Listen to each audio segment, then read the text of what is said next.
Thank you so much for having me. Last year I was really proud of just the growth that we showed as a program and as a team. I felt like that with so many new kids on our roster that it was really going to be a telling year to see how quickly we could gel, and I was pleasantly surprised with that and with just the progress that we made in the conference race.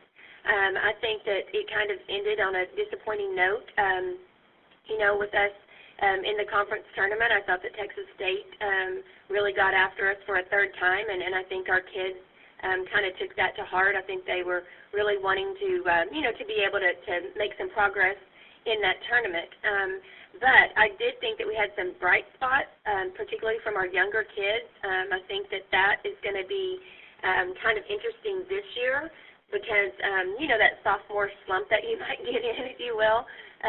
So I'm hoping that the kids that we have added to our roster will kind of relieve that pressure from Rebecca a little bit because she had just an outstanding freshman season, as did Sierra Johnson, especially the last 10 games of the conference. I thought she really elevated her game and got us in the mix in a lot of games. But I'm excited about this season. It's great to have returners in your program. This is really the first year that we've had returners, and we can definitely see a difference there. Our chemistry has been really good, and our kids are really excited about the season and just getting back out there and trying to keep improving every day. Thank you very much, Coach Gerlich. As a reminder to our members of the media, please press *1 to get in the queue to ask questions. Our first questions come from Brian Hudgens with The Advocate. Brian, please go ahead. Hi, Coach Gerlich. One thing I was wondering, you mentioned some of the younger players, Rebecca, and how they respond after having some success.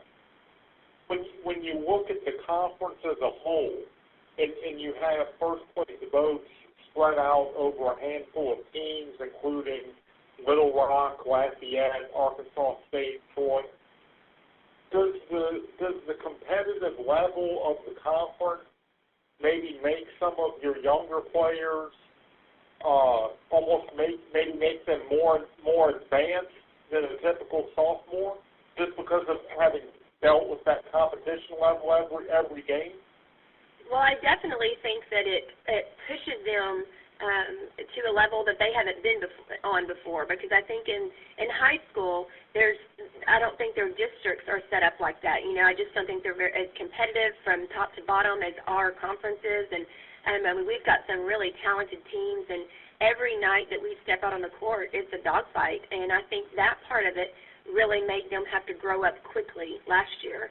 I think that it's a matter of this year of them being able to counter some of that, because I think Rebecca surprised a few people. I mean, being a freshman, you don't know what to expect out of her, and I think that she surprised a few people. So now she's going to have to really battle teams keen on her.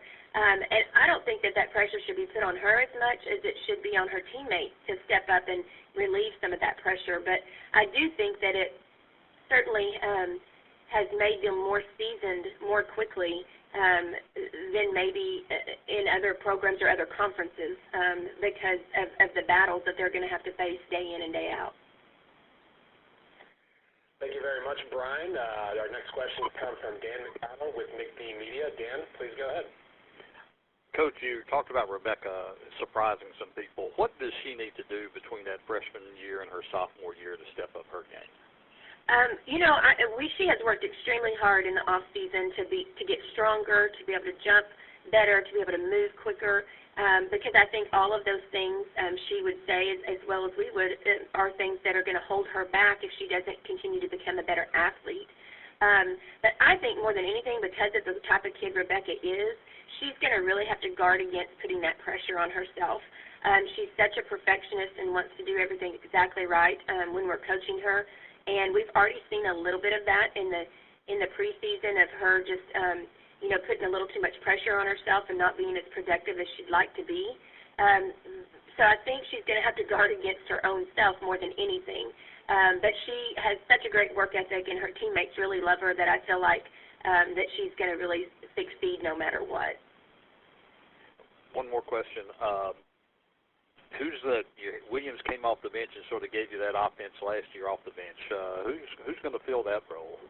You know, we actually, our signing class that we put together last year, they all can really shoot the basketball, which is something that we've been missing for sure.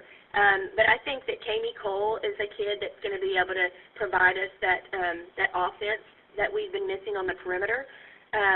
Brett Clark also had a great year at NOC Enid in junior college. She can really shoot the basketball and she can score. She has a knack for just getting herself to the free throw line. And so I think both of those kids are really going to be able to help us, whether it's coming off the bench or just being on the court, whatever it may be. They're going to help us on the perimeter, maybe hopefully loosen up that inside for Rebecca and our other post players. One more quick question on the new rules, going to the quarters, moving the ball up at the end, and the fouls resetting and so forth. Are you a fan of the new rules, and how do you think it's going to affect everything?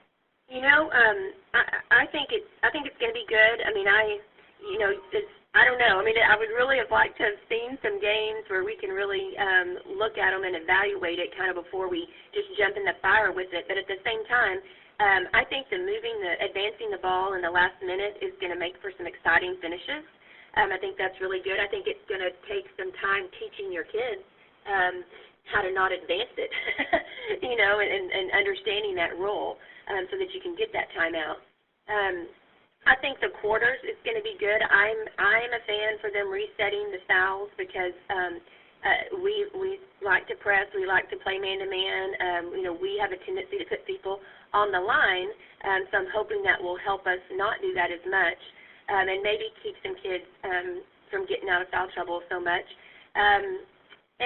You know, I am, as some of the other coaches have said, I'm a little hesitant about the timeout situation.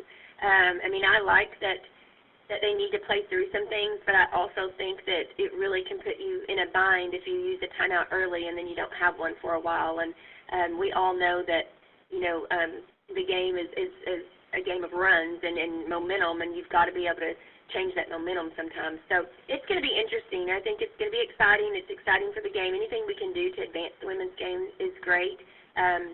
So I hope that all these things will be positive. Appreciate it. Thank you. Thank you, Dan, and thank you, Coach Gerlich. That's all the time we have for you today. We appreciate your time.